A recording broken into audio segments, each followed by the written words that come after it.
అక్బర్ పాత బస్తీ ఏమైనా ఓవైసీ జాగిరా? అది పాకిస్తాన్ లో ఉన్నదా లేక రజాకార్ల పాలన సాగుతుందని అనుకుంటున్నావా? రాత్రి 10 దాటితే ఓల్డ్ సిటీలోకి పోలీసులు రావద్దని అంటున్నావు. కేసీఆర్ లాగే మజేష్ కు లొంగిపోయిన రేవంత్ సర్కార్, కేంద్ర మంత్రి బండి సంజయ్ ఇది ఒక్కడు తప్ప ఎవ్వరు వేసుకుంటలేరు వీళ్ళందరినీ. కాకపోతే నిన్న మా ఏరియాకి 10 దాటగానే పోలీసులు వస్తారు, మా పురగాలను కొడతారా, నేనే వచ్చి నిలబడితే ఎవడు కొడుతులో చూస్తా అని చెప్పేసి బాగా గట్టిగా నేర్చుకున్నాడు. కానీ ఓల్డ్ సిటీని కంట్రోల్ చేయగలిగితే నిజంగా కేసీఆర్ ఫీల్ అయ్యింది ఇట్లాగా ఆ విషయంలో. కానీ నిజంగా కంట్రోల్ చేయగలిగితే హైదరాబాద్ లో చాలా వరకు క్రైమ్ అనేది తగ్గుతుంది చాలా వరకు. అసలు వాడెవడు అక్బరుద్దీన్ అనేటోడు ఎవడు? రావద్దనడానికి బరాబర్ వస్తారు పోలీసులు, శాంతి భద్రతలు కాపాడడానికి బరాబర్ వస్తారు. ఇష్టం వచ్చినట్టు మూకలు 11 గంటల తర్వాత ఇష్టం వచ్చి తిరుగుతూ ఉంటే పోలీసులు తనకపోతే ఏమంటారు? అంతరు బరాబర్ అంటారు. అవసరమైతే నిన్ను కూడా అంటారు. బిడ్డ గుర్తుపెట్టుకో, సిగ్గుండాలి కొంచెమైనా. నేను వస్తా పీక్తా పొడతా అంటావు, నిన్ను కూడా బొక్కలేసి అంతే బుద్ధి వస్తుంది. కానీ నిన్న ఒక పాయింట్ మాత్రం చాలా లాజికల్ గా చాలా బాగా మాట్లాడాడు.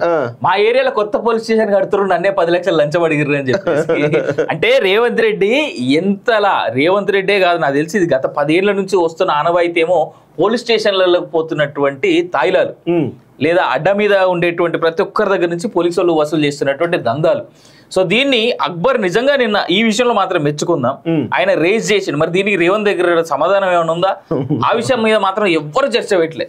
కొన్ని సూక్ష్మమైనటువంటి పాయింట్స్ ఉంటాయి, ప్రతిసారి ఎవరో ఒకరు మాట్లాడిన దాంట్లో దాన్ని అర్థం చేసుకోగలిగితే తెలిసిపోతుంది ప్రభుత్వాలు ఎట్లున్నాయి అనేటువంటి. కమర్షియల్ స్కామ్ కేసు సిఐడికి ఇతర రాష్ట్రాలతో లింకులు ఉన్నందున రాష్ట్ర సర్కారు సంచలన నిర్ణయం. అసెంబ్లీలో చర్చకు రానున్న స్కామ్ వ్యవహారం, త్వరలో మరికొందరికి నోటీసులు జారీ ఛాన్స్. చీటింగ్ కు పాల్పడిన 11 సంస్థలపై సర్వత్రా ఆసక్తి. రాష్ట్ర ఖజానాకు మొత్తంగా 1400 కోట్ల నష్టం. కమర్షియల్ ట్యాక్స్ అధికారులు మొదలైన గుబులు. మరిన్ని అవకతవకలు వెలుగులోకి వచ్చేటువంటి అవకాశం అంటే చూస్తా ఉన్నాం. కుంభకోణంలో సూత్రధారి సోమేష్ అంటూ పోలీసులు. సో అక్కడ 11 సంస్థలు అన్నారు కదా, 11 సంస్థలు ఏంటి? మొత్తం 70 సంస్థలు.